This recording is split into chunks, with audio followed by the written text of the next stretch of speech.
dreamers in this world, but the doers are few. Yeah. Well, hello, good evening. Welcome back to the West Wing. Now, as a club member, even if you just came aboard, you now realize that everything's about perception. Everything. What you perceive is what you receive. It's not what happens to you, for example, it's how you react to it that matters. And your perception determines how you react, or if you even react at all. Imagine that.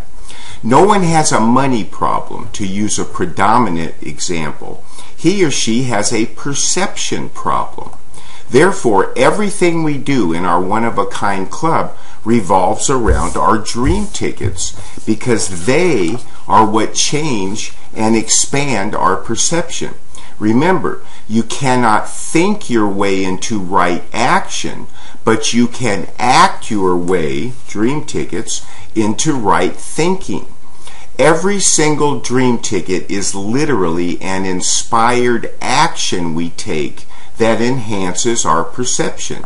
And you know how powerful and fast acting these dream tickets are. Alright, here's that special perception test I promised you. It's late one very stormy night and you're driving down the empty streets of town in your fancy little two-seater sports car. As you stop at a red light, you notice there's a bus stop where 3 people are waiting. One is an elderly lady who is in severe distress and appears as if she's about to die. Another is an old friend of yours who once saved your life. And the third is your soulmate. Here is the very one you've seen in your dreams and waited for all your life. Now, knowing there can be only one passenger in your car, which one of these 3 people will you offer a ride to? Now, this is a moral and ethical dilemma that was actually included as part of a job application. Alright, you could pick up the elderly woman in distress because she's going to die if you don't help. Thus, you should obviously help save her first. Or you could take your old friend because, after all, he saved your life once. Here's your perfect opportunity to repay him.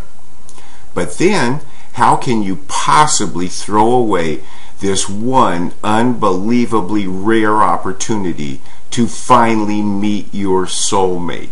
How can you let this once-in-a-lifetime chance go by? Wow, what a dilemma. So, what will your decision be? What will your perception lead you to decide? Okay, I know you want to ponder this test in perception a while, so you'll want to pause the video at this point. Now, I'll wait right here and I'll enjoy this Cuban beauty until you get back. Now, don't worry about me, I'll be just fine. So, take your time and I'll meet you right back here when you're ready to resume.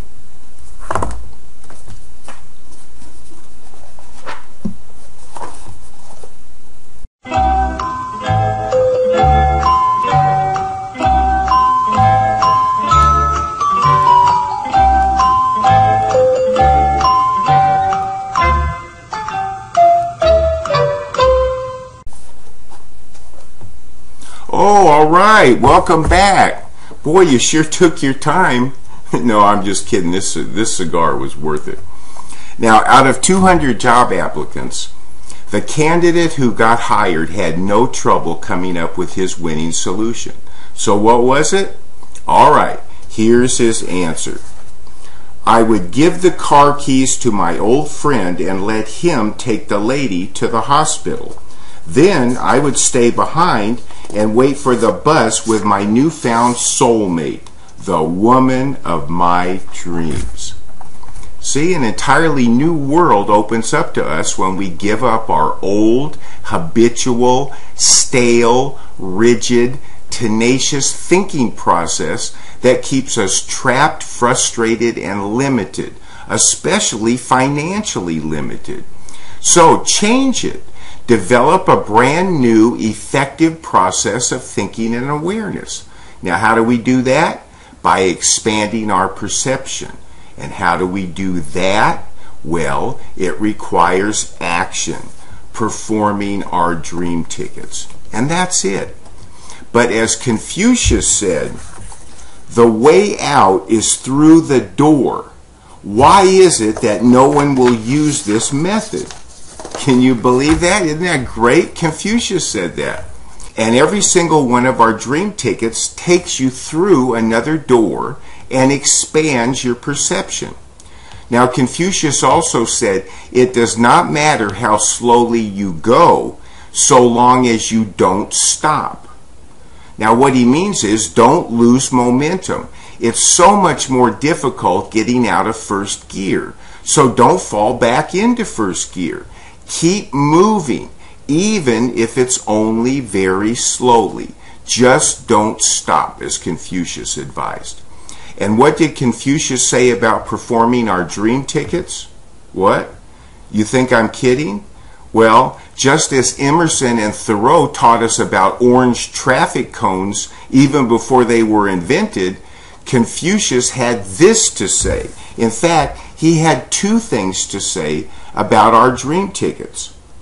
The man who moves a mountain begins by carrying away small stones. No dream ticket is too small or insignificant.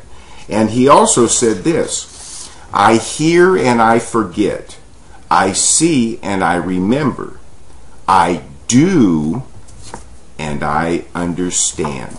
It requires action, and that's the very purpose of our dream tickets. Oh, and I want to tell you this one too. As I was researching Confucius, I discovered this quotation. Now, you're probably not going to believe this. I didn't believe it either when I first uncovered it. So I double and triple checked it. And Confucius actually said, a man without a mustache is a man without a soul. It's true. Confucius said that. You can verify it for yourself. And let me leave you with one last enlightening quote this evening. This one is by Ken Roberts. A day without a cigar could have been a better day. All right, that's it for tonight. Thanks again for joining me here. I love making these videos for you. So until next time, onward and upward.